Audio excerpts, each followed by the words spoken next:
Hello guys, welcome to my YouTube channel.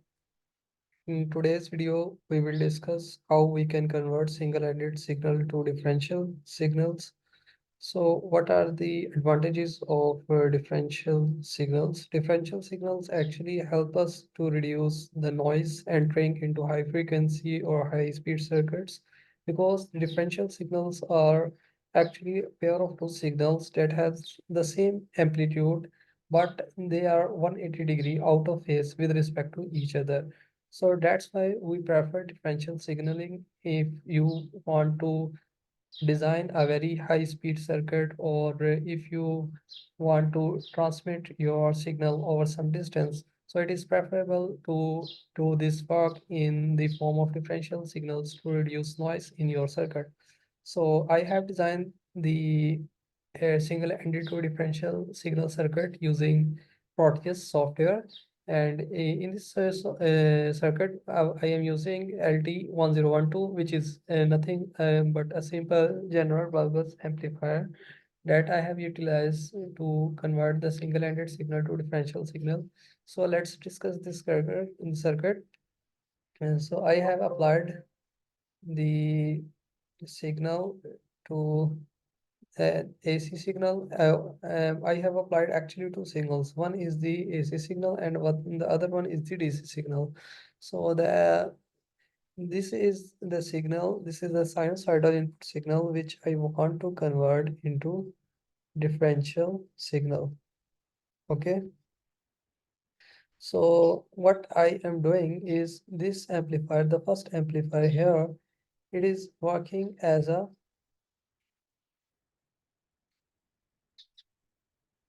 buffered amplifier. It is giving out me the same input as same output as we are providing it with the input signal. So let me show you what signal I am applying. The signal I am applying having an amplitude of 4 volt. It means it has a peak to peak value of 8 volt, and the frequency of the input sinusoidal signal is 60 hertz. Okay. And the second signal is actually to set the DC level of my output. It is forward. Let's make it to 2 volts. Okay. And this second op-amp is actually the core component or core part of this circuit, which is actually a differential amplifier, which is used to convert a single-ended signal into differential signal. So what this amplifier is doing is actually the phase shifting the input sinusoidal signal which is coming through this first amplifier. As you can see, the output of the first amplifier, we are feeding through a 1 kilo ohm resistor to the second amplifier inverting input. And the first amplifier is connected in unity gain mode, and it is acting as a buffered amplifier. And the second amplifier here is acting as a differential amplifier. So here we are providing it with the gain of 1. As you can see, the feedback resistor is 10K and the input resistor is also 10K. So if you know the basics of the op-amp, the gain is here is only 1. So we can adjust this gain as well by increasing the value of this resistor to increase our output according to our design requirements. So let's simulate the circuit and show you the output waveform. So this is the signal. This is the input signal we have applied. As you can see, this is having, as I'm applying a 4 volt amplitude 60 hertz signal. So you can see it is actually 8 volt, 4 volt in positive halves and minus 4 volt on the negative half. So it is 8 volt peak to peak. And you can also check here the frequency of the signal. For example, here at this peak, it is 54 millisecond, and in the next peak, here you can see it is almost it is almost 71. So it is almost 16 or 17 milliseconds. So if you have a calculator, just simply divide 1 by 60 and you will get around 16.66 milliseconds, which is the frequency of this signal. And this is the output of our first op-amp, which is acting as a buffer. So you can see it is also the same signal which is having the same amplitude of 4-volt peak and 8-volt peak to peak, and with the same frequency.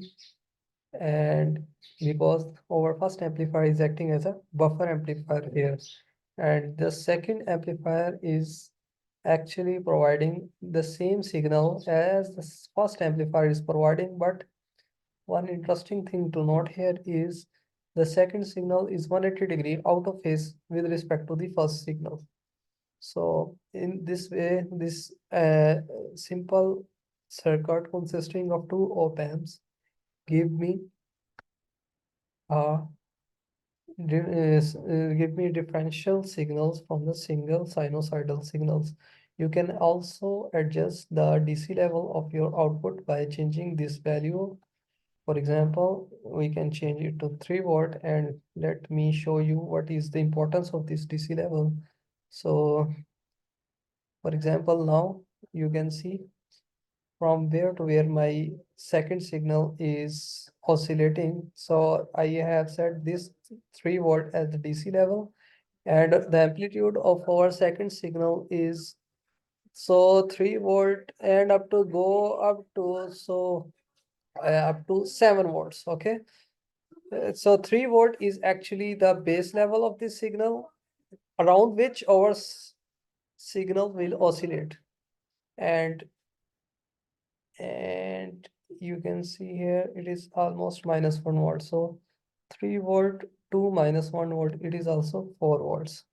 So now this 3 volt, which is the DC level we set by the DC supply in our circuit, now becomes the reference level or reference point for our differential signal, and our signal will oscillate around this level. So it oscillates 4 volt above this level and 4 volt minus below this level. So it becomes 3 plus 4 is 7 volts, and 3 minus 4 is actually -1 volt. Just simple mathematics. So in this way, I'm able to convert a sinusoidal signal into a differential signal using simple two open circuit. So thank you for watching this video. If you need calculations or a detailed report of this circuit, you can contact me.